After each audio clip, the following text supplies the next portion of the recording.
नमस्कार दोस्तों, मैं डॉक्टर कुलदीप कुमार के सर आप सभी का बहुत बहुत स्वागत करता हूं एक नए बिंदु के साथ और एक नई कड़ी के साथ। तो साथियों, आज का हमारा बिंदु है डॉक्टर नगेंद्र की हिंदी साहित्य का इतिहास से टेस्ट 18।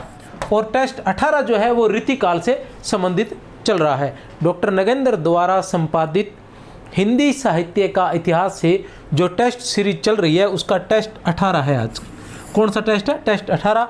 और ये है रीतिकाल से संबंधित।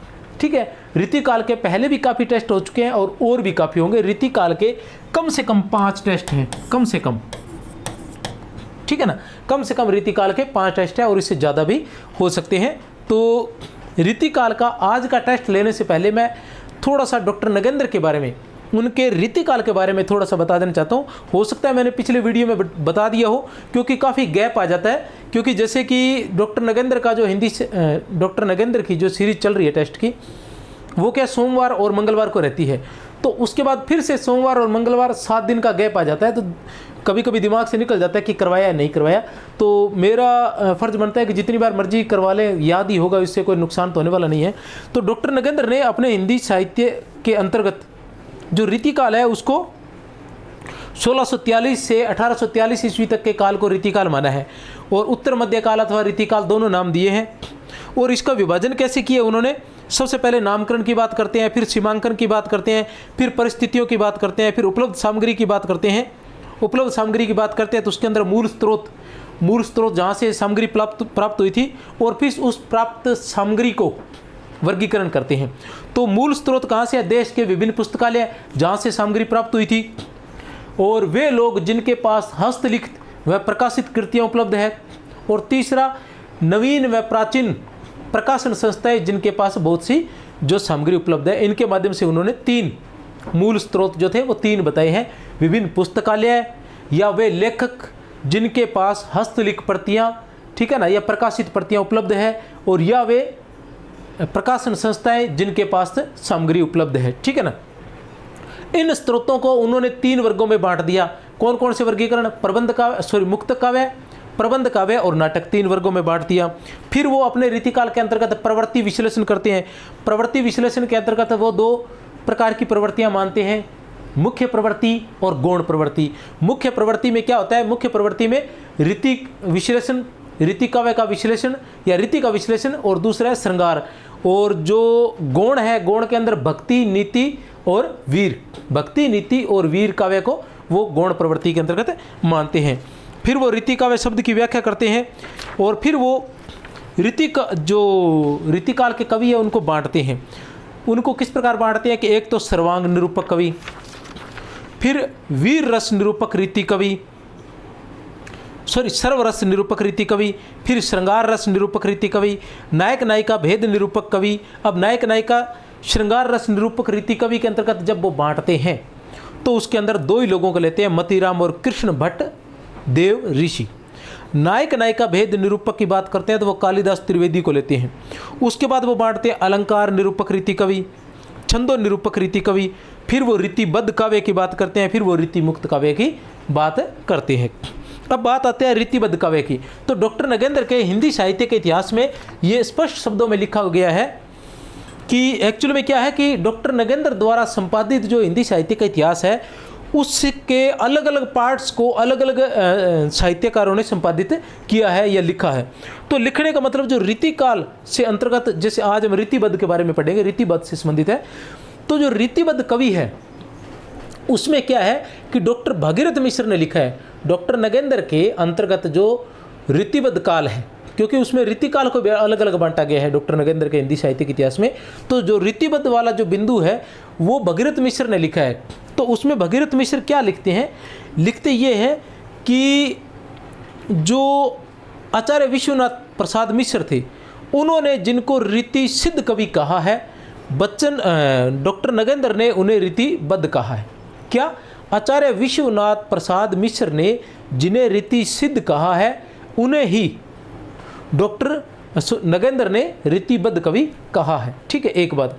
फिर आता है इसके अंदर, मैं आपको इसी के अंतर्गत शायद आ जाएगा कि हिंदी साहित्य का वृत्त इतिहास के अंतर्गत जो प्रसंग आता है, किसका प्रसंग आता है? रीतिबद्ध का, रीति साहित्य का व्रत इतिहास। व्रत इतिहास जो लिखा गया था ना, 18 भागों में लिखना तय हुआ था और फिर वो 16 भागों में प्रकाशित हुआ था, 2 भाग नहीं हुए थे। तो उसी में रीतिकाल का जो प्रसंग है उसमें जो लिखा गया है, उसमें जितने कवि दिए गए हैं उतने ही कवि डॉक्टर नगेंद्र ने लिए हैं। उसके अलावा इन्होंने सेनापति, वृंद और विक्रमादित्य, ये 3 कवि और नए लिए हैं एक। उसके अलावा इन्होंने क्या किया है कि जैसे द्विजदेव है, द्विजदेव को जो व्रत हिंदी साहित्य का इतिहास है, ठीक है ना, उसमें द्विजदेव को रीतिबद्ध में लिया गया है, लेकिन डॉक्टर नगेंद्र ने द्विजदेव को रीति सिद्ध में लिया, ये ध्यान रखना। जो बच्चन सिंह हैं, ठीक है ना, उन्होंने भी किस में लिया है? बद्ध में लिया है। बच्चन सिंह नहीं, सॉरी, विश्वनाथ आचार्य। और जो व्रत हिंदी साहित्य का इतिहास है उसमें भी द्विजदेव को रीतिबद्ध में लिया गया है और डॉक्टर नगेंद्र ने द्विजदेव को रीति मुक्त में लिया है। तो आज हम रीतिबद्ध के बारे में पढ़ेंगे, कुछ समझ में आया होगा आपके, ठीक है ना, बाकी हम देखेंगे तो समझ में आ जाएगा और समझा दूंगा धीरे धीरे प्रश्नों के माध्यम से। पहला प्रश्न क्या है? रघुनाथ बंदीजन की रचना नहीं है।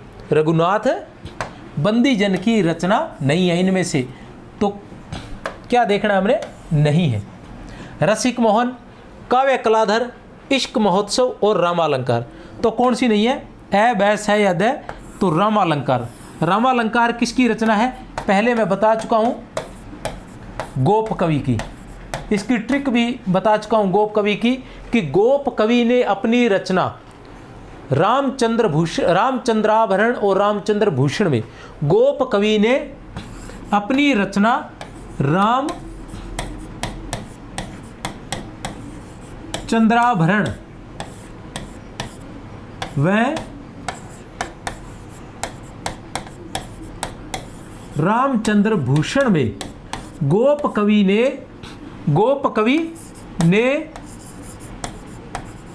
अपनी रचना, गोप कवि ने अपनी रचना रामचंद्राभरण व रामचंद्र भूषण में रामालंकार का प्रयोग किया है, ठीक है ना। गोप कवि की रचना है ये। गोप कवि ने अपनी रचना रामचंद्राभरण, रचना का नाम क्या है? रामचंद्राभरण और रामचंद्र भूषण और रामालंकार। गोप कवि ने अपनी रचना रामचंद्राभरण व रामचंद्र भूषण में रामालंकार का प्रयोग किया है। ये तो किसकी रचना है? चाहे तो आप देख सकते हैं, स्क्रीनशॉट ले सकते हैं, जैसा आपको मन करे वैसे, ठीक है। और उसके बाद रघुनाथ बंदीजन। अब रघुनाथ बंदीजन के बारे में बता देना चाहता हूं कि रघुनाथ बंदीजन जो है, इनकी कौन कौन सी रचनाएं हैं? रसिक मोहन है, काव्य कलाधर है, इश्क महोत्सव है और उसके अलावा जगत मोहन है। इसके अलावा इनकी कौन सी रचना है? एक रचना और है इनकी, जगत मोहन। एक रचना और है जगत मोहन। तो जो ये क्या नाम है? रसिक मोहन है, इसकी रचना हुई थी 1739 ईस्वी में। कब हुई थी इसकी रचना? 1739 ईस्वी में। और काव्य कलाधर की 1745 ईस्वी में और जगत मोहन की 1750 ईस्वी में। और इश्क महोत्सव के बारे में इसमें सर नहीं बताया गया है डॉक्टर नगेंद्र का हिंदी साहित्य के इतिहास में, इसलिए आपको नहीं बता पाऊंगा, ठीक है ना। रसिक मोहन की रचना 1739 ईस्वी में, काव्य कलाधर की रचना 1745 ईस्वी में, जगत मोहन की रचना 1750 ईस्वी में और इश्क महोत्सव की रचना का पता नहीं। तो ये सारी जो 4 रचनाएं हैं ये रघुनाथ बंदीजन की रचनाएं है, जो नॉर्मली आपको कहीं नहीं मिलेगी। डॉक्टर नगेंद्र का हिंदी साहित्य का इतिहास पढ़ोगे तो ही मिलेगी, नहीं तो नहीं मिलेगी। अब आता है रघुनाथ बंदीजन से संबंधित, रघुनाथ बंदीजन से संबंधित असंगत कथन का चयन कीजिए। देखते हैं क्या है असंगत, क्या करना है? असंगत।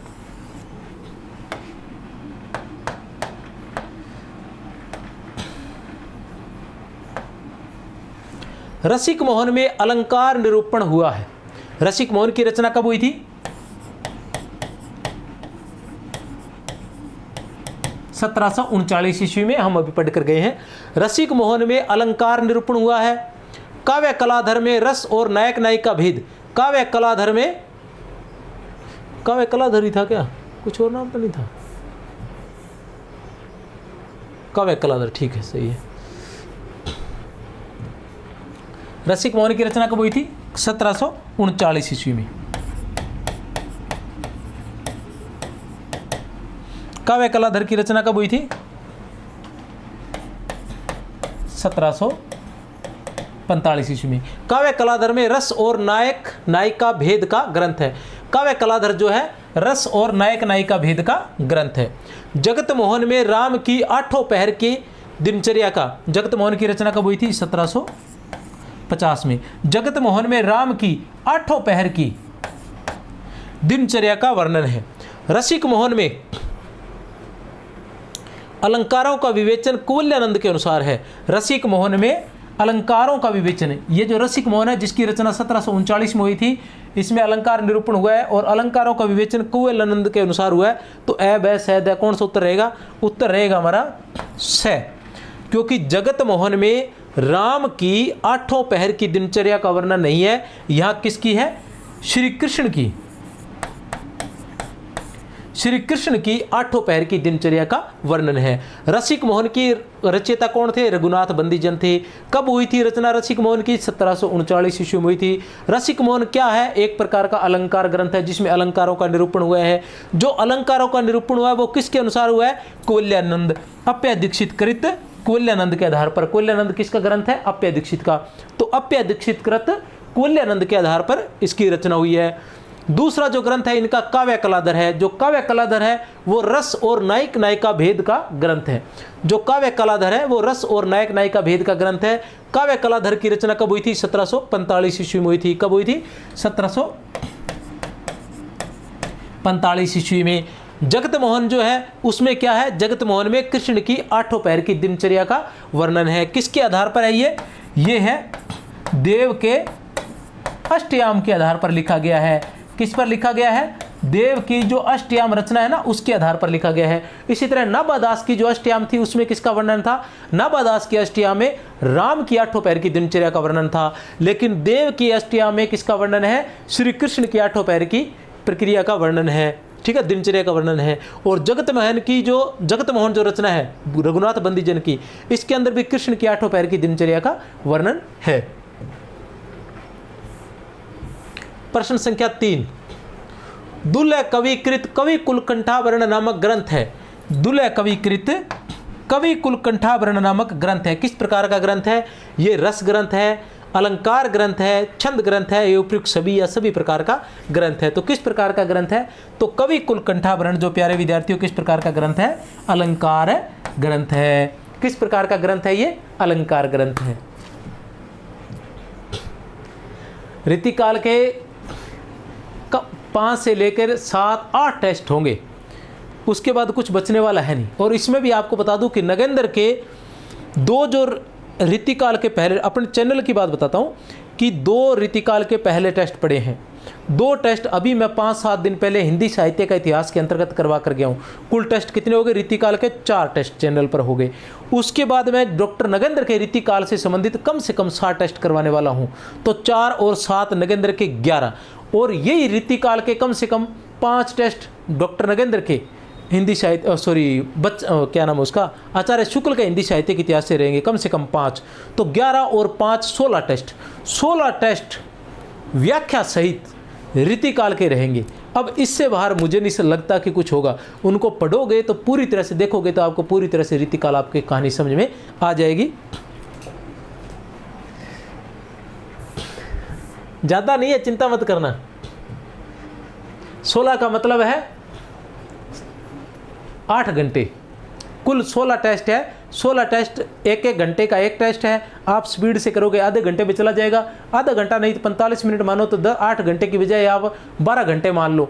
12 घंटों के अंदर आप देख सकते हो रीतिकाल पूरा का पूरा रीतिकाल याद हो जाएगा, ठीक है ना। और सिर्फ रीतिकाल ही नहीं, नॉर्मली वीडियो में तो आपको सिर्फ रीतिकाल मिलता है। यहाँ डॉक्टर नगेंद्र के हिंदी साहित्य के इतिहास से, बच्चन सिंह के हिंदी साहित्य के इतिहास से, गणपति चंद्र गुप्त के हिंदी साहित्य के इतिहास से, रामस्वरूप चतुर्वेदी जी के हिंदी साहित्य के इतिहास से, आपको पूरा रीतिकाल करवाया जाएगा। कोई भी हिंदी साहित्य का इतिहास, यहाँ के हिंदी साहित्य कोश हो गया, हिंदी साहित्य का वृत्त इतिहास हो गया, सभी से यहाँ पर रीतिकाल करवाया गया है। तो आपके सभी प्रकार के प्रश्न जो हल हो जाएंगे सिर्फ 12 घंटों के अंदर। और वैसे भी रीतिकाल एक दिन में तो होने वाला है नहीं, लेकिन यहाँ एक दिन में हो जाएगा। और धीरे पढ़ोगे तो 6-6 घंटे के हिसाब से 2 दिन के अंदर आपका रीतिकाल कवर हो जाएगा, और फिर आपको कहीं जाने की जरूरत नहीं है।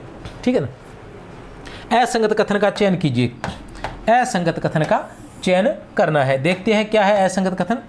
दुल्य कवि का कविता काल 1743 ईस्वी से 1768 ईस्वी के बीच माना जाता है।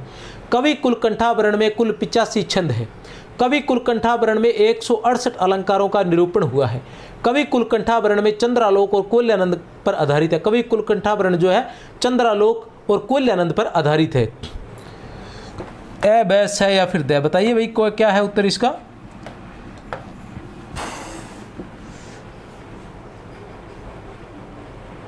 उत्तर है स। क्या है? 115 अलंकार। ठीक है ना। अब मैं इसके बारे में बता देना चाहता हूं कि दुल्य कवि की हम रचना पहले देख चुके हैं। कवि कुल कंठाभरण, ठीक है ना, इनकी रचना है, क्या नाम है? कवि कुल कंठाभरण। कवि कुल कंठाभरण और जो दुल्य कवि है इनका कविता काल क्या है? 1743 से लेकर 1768 ईस्वी है। यह कविता काल पूछा जाता है अक्सर, मैं आपको बता दूं।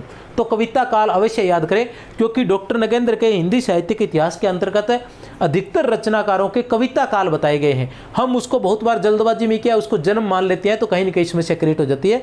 तो कविता काल भी, इस काल में कविता लिखने लगे थे, जन्म तो इससे काफ़ी पहले हो गया था इनका। ठीक है ना। इस तरह से ये बातें आपको ध्यान में होनी चाहिए।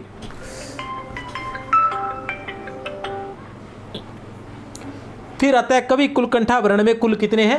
85 छंद है। छंद कितने हैं इसके अंदर? 85 छंद है। कवि कुल कंठाभरण में कितने छंद है? 85 छंद। और कवि कुल कंठाभरण में 115 अलंकारों का निरूपण हुआ है। कितने अलंकार हैं? 115 अलंकार। कवि कुल कंठाभरण में किसका आधार लिया गया है? चंद्रालोक का और कुवलयानंद का। इन दोनों अलंकार ग्रंथों का आधार लिया गया है। चंद्रालोक का और कुवलयानंद का आधार लिया गया है। यह दुल्य कवि के बारे में पूरी जानकारी आपको मिल गई है।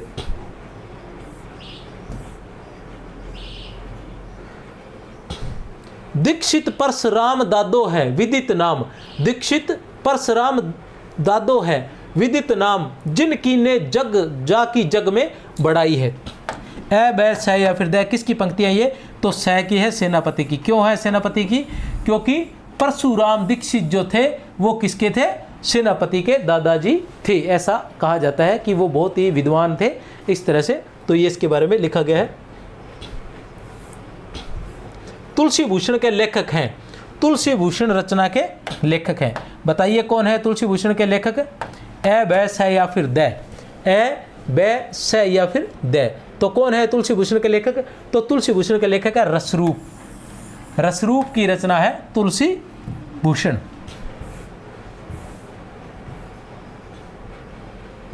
अब रसरूप के बारे में विस्तार से देख लेते हैं। एक्चुअली मैं रियल में बता रहा हूं मैं आपको कि यहाँ आपके टेस्ट नहीं लिए जा रहे, यहाँ तो आपको पढ़ाने का प्रयास किया जा रहा है टेस्ट के माध्यम से। कि पहले आपको तुलसी भूषण के पहले आपको किसके बारे में बताया था? सबसे पहले आपको रघुनाथ बंदीजन के बारे में बताया। फिर रघुनाथ बंदीजन के बारे में सारी बातें बताई प्रश्न संख्या 2 में। फिर प्रश्न संख्या 3 के अंदर क्या आया था? दुल्य कवि के बारे में, और दुल्य कवि के बारे में उनकी रचना के बारे में बताया। फिर उन रचनाओं की विशेषता बताई। फिर अभी आपके सामने कौन आया था? रसरूप आए थे। फिर रसरूप की रचना के बारे में बताया, और अब उन रचनाओं की विशेषताओं के बारे में आपको बताएंगे। ठीक है ना। तो इस तरह से क्रमबद्धता से न केवल टेस्ट है बल्कि पढ़ाया जा रहा है यहाँ। तुलसी भूषण की रचना 1754 ईस्वी में हुई थी। तुलसी भूषण अलंकार संबंधित छोटा सा ग्रंथ है जिसमें 11 अलंकारों के लक्षण उदाहरण दिए गए हैं। तुलसी भूषण में लक्षण ग्रंथकार के रचे हुए हैं और उदाहरण सामान्यतः रामचरितमानस, गीतावली और बरवे रामायण से लिए गए हैं। तुलसी भूषण में शब्दालंकार का आधार काव्य आदर्श है। तुलसी भूषण में शब्दालंकार का आधार काव्य आदर्श है। ए ब स या फिर द। ए ब स या फिर द। तो क्या रहेगा? द। अब देखो बड़ा ही आसान है। कैसे आसान है? जो थोड़ा सा, क्योंकि जब हम काव्य शास्त्र पढ़ते हैं तो काव्य शास्त्र के अंदर हम परिभाषाएं पढ़ते हैं और हम जानते हैं, जानने का प्रयास करते हैं कि भरतमुनि किस प्रकार के रचनाकार थे, उनकी रचना कौन सी है, वो किस काल के थे, और वो रचना किससे संबंधित है, रस से संबंधित है, अलंकार से संबंधित है, किससे, दंडी, ठीक है। फिर भामा आता है, फिर दंडी आते हैं, और फिर मम्मट आता है। तो इनके बारे में हम जानते हैं, ये प्रमुख है, जगन्नाथ है, विश्वनाथ है, ये प्रमुख है। तो अब देखो यहाँ क्या लिखा हुआ है, तुलसी भूषण में शब्द अलंकार का आधार काव्य आदर्श है। तो काव्य आदर्श जो है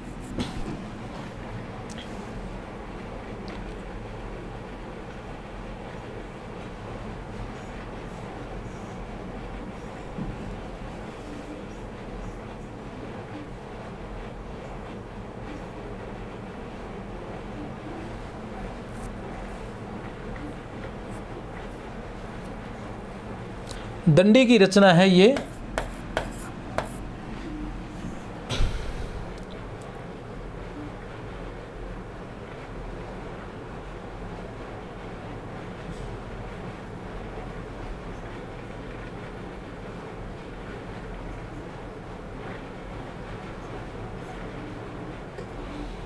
क्योंकि ये ठीक है, ये एक्चुअली में क्या था कि यहाँ लिखवाना मैंने काव्य प्रकाश था, ये काव्य आदर्श ही लिखा गया है। एक मिनट देखता हूँ अगर ठीक है, ये सारे ही सही है, यहाँ कोई असंगत कथन नहीं है, ये सारे ही सही है। क्योंकि तुलसी भूषण जो है, मैं यहाँ कहना चाह रहा था, क्योंकि मुझे लगा कि काव्य प्रकाश है, काव्य प्रकाश होता तो हम जान सकते थे। कैसे जान सकते थे, क्योंकि काव्य प्रकाश जो है वो मम्मट का है, और मम्मट रसवादी थे, उनके अंदर अलंकारों का वर्णन कैसे हो सकता है, और दंडी जो थे वो अलंकारवादी थे, तो उनके काव्य आदर्श से ही लिया गया है। जब मैं प्रश्न लिखवा रहा था तो मैंने काव्य प्रकाश लिखवाने की कोशिश किया था, लेकिन ये यहाँ काव्य आदर्श ही हो गया है। चलो कोई बात नहीं। तो इसके बारे में हमें तो जानना है कि तुलसी भूषण की रचना कब हुई थी, 1754 ईस्वी में हुई थी, बिल्कुल सही है। तुलसी भूषण की रचना कब हुई थी, 1754 ईस्वी में हुई थी, बिल्कुल सही है।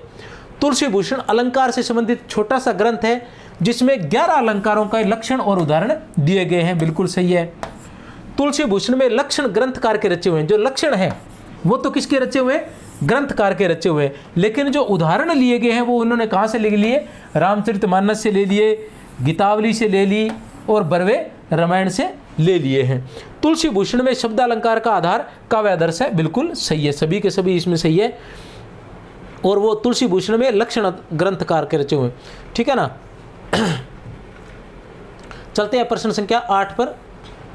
सेवादास से संबंधित, अब आ गया हमारे पास सेवादास, रस रूप के बाद हमारे पास आते हैं सेवादास। असंगत कथन का चयन कीजिए, मतलब एक एक रचनाकार के बारे में आपको विस्तार से बताने का प्रयास किया गया। ये अलबेले लालजू के शिष्य थे, इन्होंने गीता महात्म्य, अलबेले लालजू को नक्शिक, अलबेले लालजू को छप्य आदि भक्ति पर ग्रंथ लिखे। इन्होंने रस दर्पण और रघुनाथ अलंकार नामक ग्रंथ, रीति ग्रंथ लिखे। रघुनाथ अलंकार में 107 अर्थालंकारों का विवेचन हुआ है। रघुनाथ अलंकार में 107 अर्थालंकारों का विवेचन हुआ है। उत्तर बताइए, ए ब स या फिर द, ए ब स या फिर द।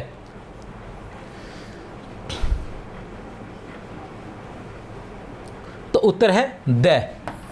इसमें 107 अलंकारों का नहीं, 70 अर्थालंकारों का विवेचन हुआ है।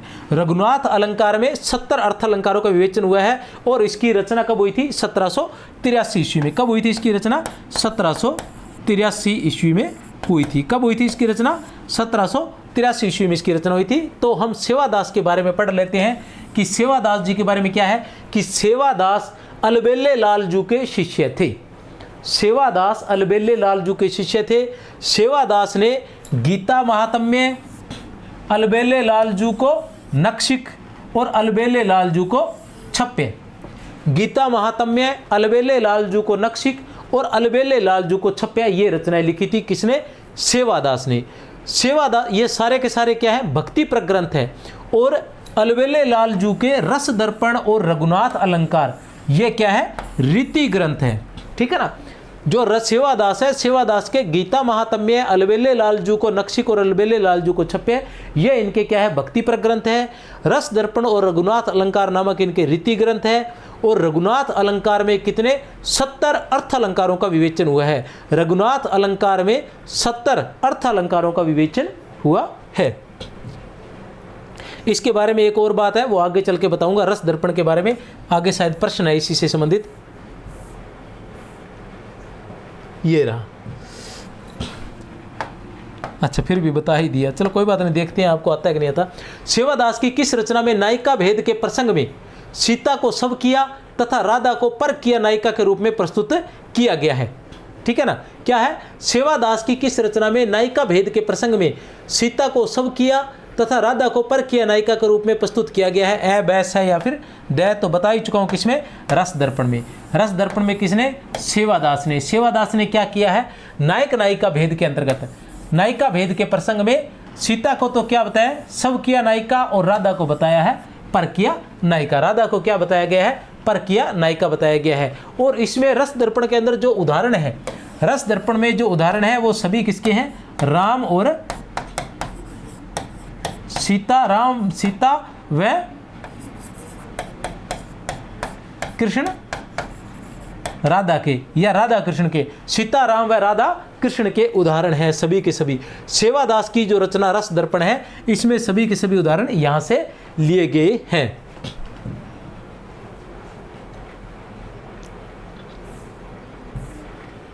नुपुर को जनकाई, नुपुर को जनकाई भेदनी धरती पाई, ठाडी आई आंगन भई हो सांझी बारसी।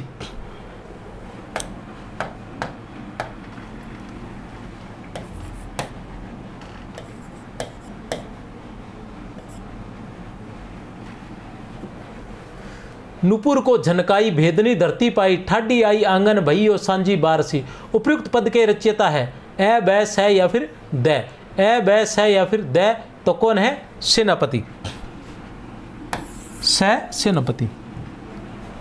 प्रश्न संख्या 11,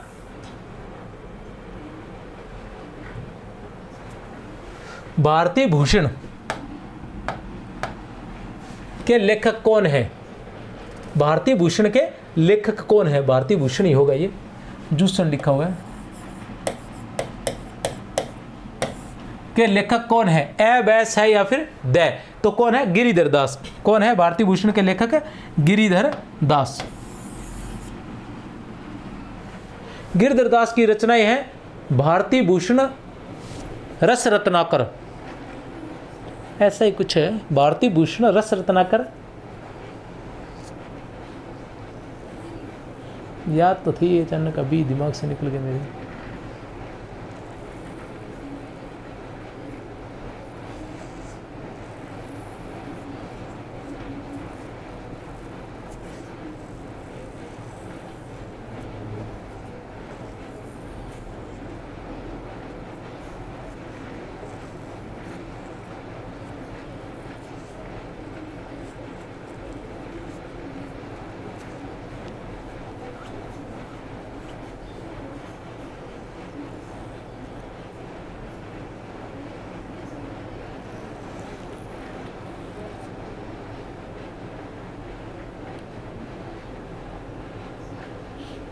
चलो कोई बात नहीं, दो तो याद है, भारती भूषण और रस रत्नाकर। ठीक है ना, किसकी? गिरिधर दास की है, जिन्होंने कुंडलियों की रचना की थी, ध्यान लगा लेना आप। उसके बाद आया था भारती भूषण की रचना 1833 ईस्वी में हुई थी, और जिसमें 104 अलंकारों का निरूपण हुआ है, और इस ग्रंथ का आधार कुवल्यानंद है, अप्य दीक्षित कृत कुवल्यानंद है। भारती भूषण की रचना 1833 ईस्वी में हुई थी, और जिसमें 104 अलंकारों का निरूपण है, याद रख लेना, 104 अलंकारों का। मुरलीधर भूषण को भूषण की उपाधि किसने दी थी? मुरलीधर भूषण को भूषण की उपाधि किसने दी थी? ए, बैस है या फिर द? ए, बैस है या फिर द? बताइए।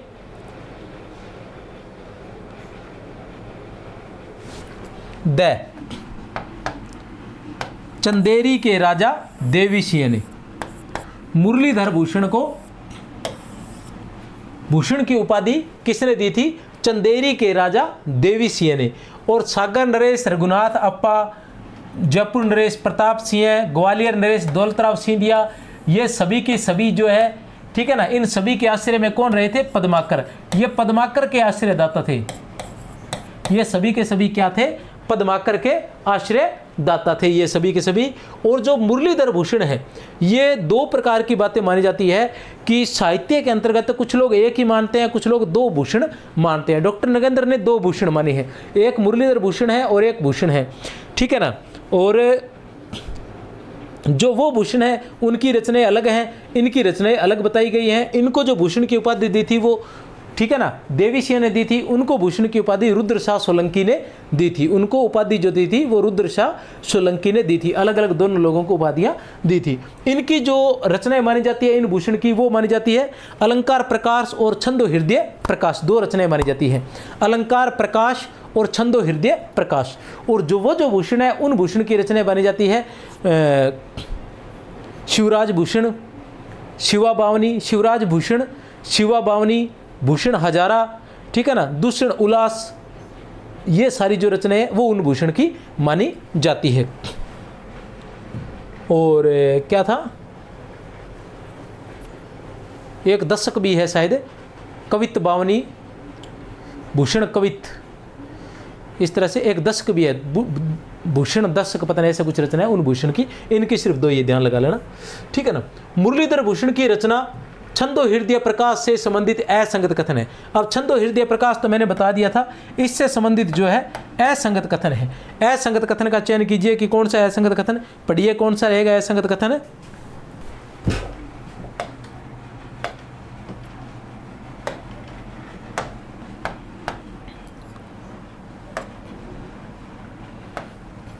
मुरलीधर भूषण की रचना छंदो हृदय प्रकाश से संबंधित असंगत कथन का चयन कीजिए। किसका चयन करना है हमें, असंगत कथन का चयन कीजिए, करना है।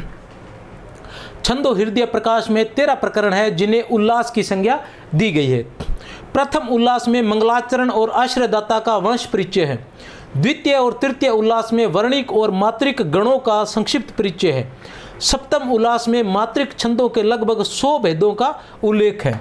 ए ब स या फिर द, ए ब स या फिर द, बताइए ए ब स या फिर द, क्या रहेगा उत्तर इसका,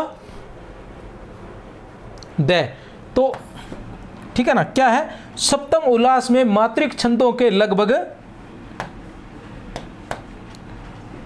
100 नहीं 200 भेदों का उल्लेख है। ठीक है ना, एक बार फिर से बता दूं मैं आपको कि छंदो हृदय प्रकाश में क्या है, 13 प्रकरण है। मैं पहले बता चुका हूं कि मुरलीधर भूषण जो थे उनको भूषण की उपाधि देवी प्रसाद ने दी थी। क्या नाम था, देवी प्रसाद था ना, देवी सिंह, ये चंदेरी के राजा देवी सिंह ने दी थी, ठीक है ना। और इनकी 2 रचनाएं थी, छंदो हृदय प्रकाश और अलंकार प्रकाश। छंदो हृदय प्रकाश और अलंकार प्रकाश नाम से 2 रचनाएं इनकी मानी जाती है। जो छंदो हृदय प्रकाश में है 13 प्रकरण है। कितने प्रकरण है छंदो हृदय प्रकाश में, 13 प्रकरण है, ठीक है, जिन्हें किसकी संज्ञा दी गई है, उल्लास की संज्ञा दी गई है, ठीक है ना। जैसे जो रामचंद्रिका है, रामचंद्रिका के जो 39 है भाग जो अध्याय है उनको किसकी संज्ञा दी गई है, प्रकाश की संज्ञा दी गई है।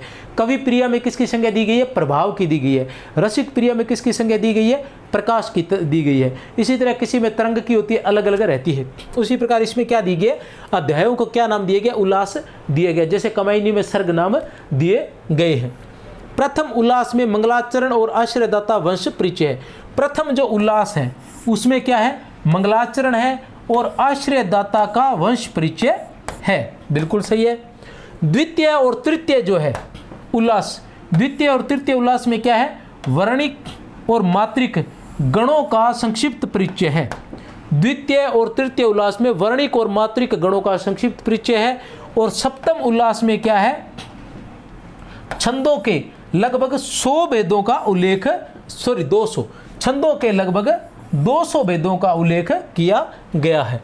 देखते हैं प्रश्न संख्या 14 क्या है। प्रश्न संख्या 14, सुखदेव मिश्र कृत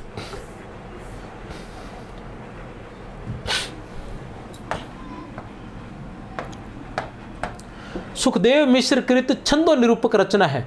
छंदो निरूपक रचना जिसमें छंदों का निरूपण हुआ है।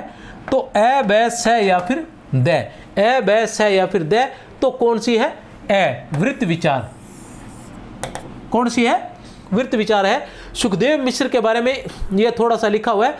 सुखदेव मिश्र के वृत्त विचार और छंदो विचार नामक 2 ग्रंथ लिखे। सुखदेव मिश्र ने कौन कौन से 2 ग्रंथ लिखे थे, वृत्त विचार और छंदो विचार नामक 2 ग्रंथ लिखे थे।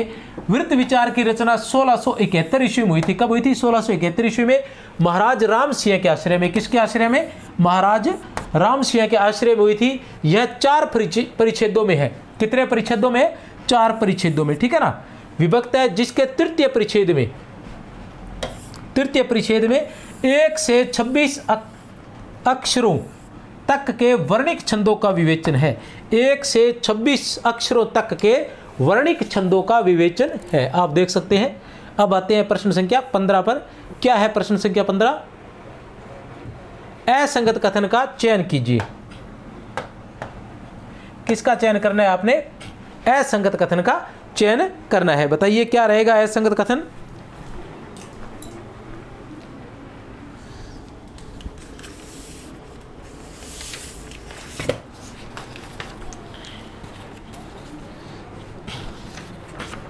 असंगत कथन का चयन करना है। वृत्त कौमुदी के रचनाकार क्या है?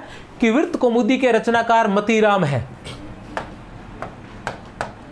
दूसरा, राम सहाय के वृत्त तरंगिणी, श्रृंगार सतसई और वाणी भूषण नामक 3 ग्रंथ मिलते हैं।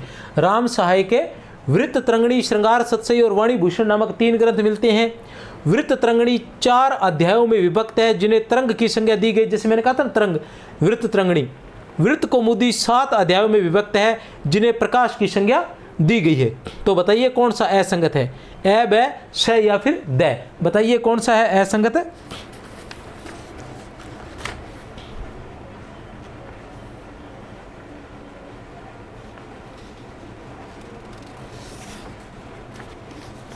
बताइए बताइए।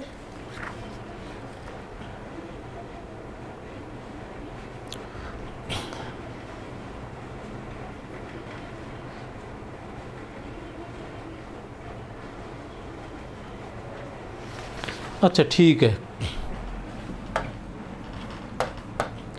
वृत्त कौमुदी में 7 नहीं 5 अध्याय हैं।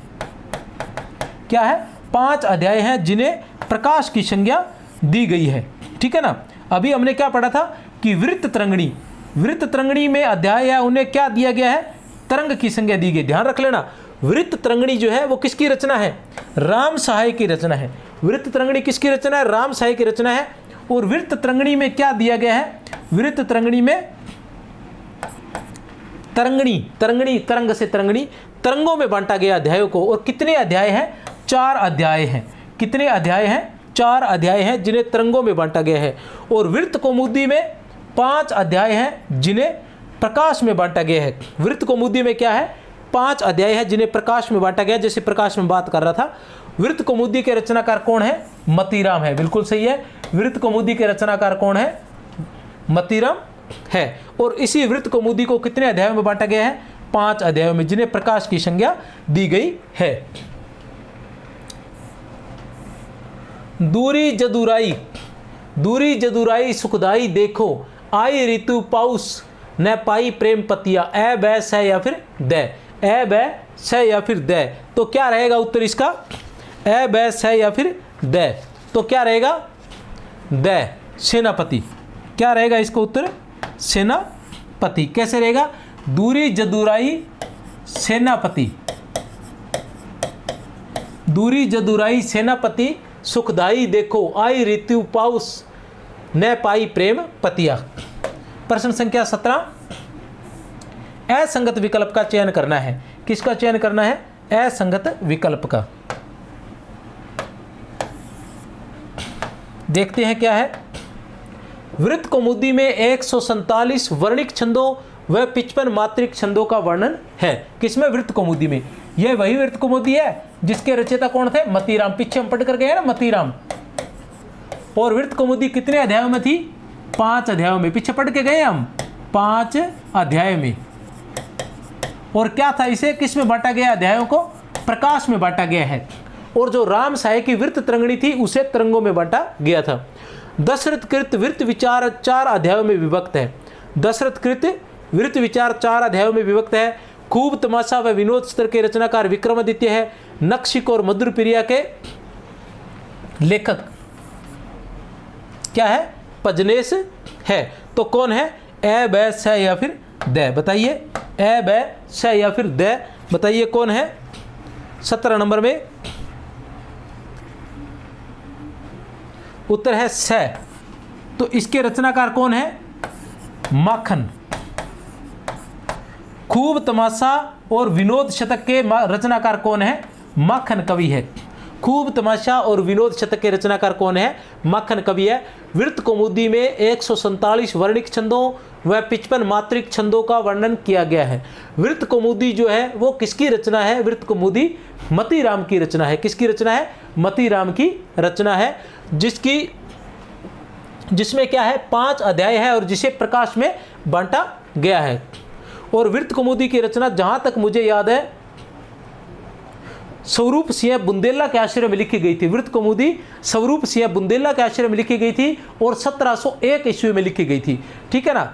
आचार्य मतीराम, जिसे फूल मंजरी का रसराज कहा जाता है, ने बड़े ही ललित भाव से मतीराम भोगी को अलंकार पंचाशिका का ज्ञान कराया और बताया कि वृत्त कौमुदी के स्वरूप में छंद सार, साहित्य सार और लक्षण श्रृंगार सभी आ जाते हैं। ये जो रचनाएं हैं ये मतीराम की रचनाएं हैं।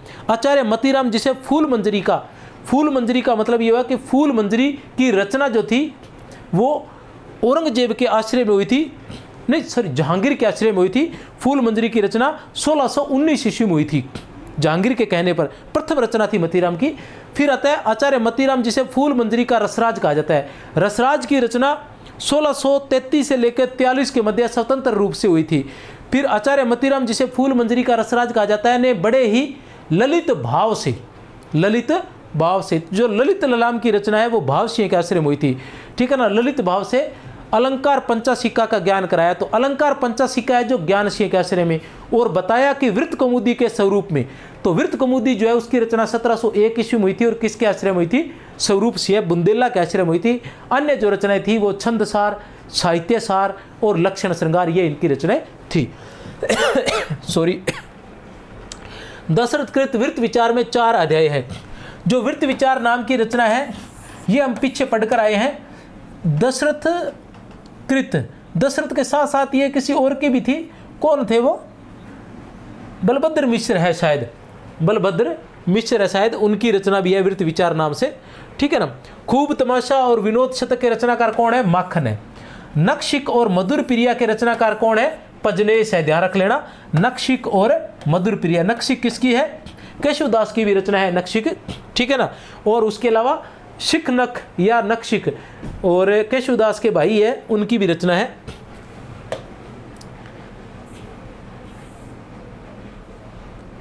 ये रहा दशरथ, और ये दशरथ तो यही दशरथ है।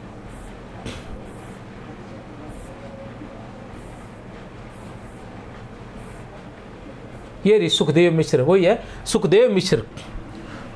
बलभद्र मिश्र नहीं, सुखदेव मिश्र। बलभद्र मिश्र तो जो है वो केशवदास के भाई है। ठीक है ना। और ये जो सुखदेव मिश्र है इनकी रचना है वृत्त विचार। ठीक है ना। और ये वृत्त विचार जो है ये भी 4 अध्यायों में, ध्यान रख लेना। जो सुखदेव मिश्र की वृत्त विचार है ये भी 4 अध्यायों में है। इसकी रचना 1671 ईस्वी में हुई थी। सुखदेव मिश्र की जो वृत्त विचार है इसकी रचना 1671 ईस्वी में हुई थी। यह भी 4 अध्यायों में है। और जो दशरथ की रचना है वृत्त विचार, उसमें भी 4 अध्याय है, लेकिन उसकी रचना 1799 में हुई थी।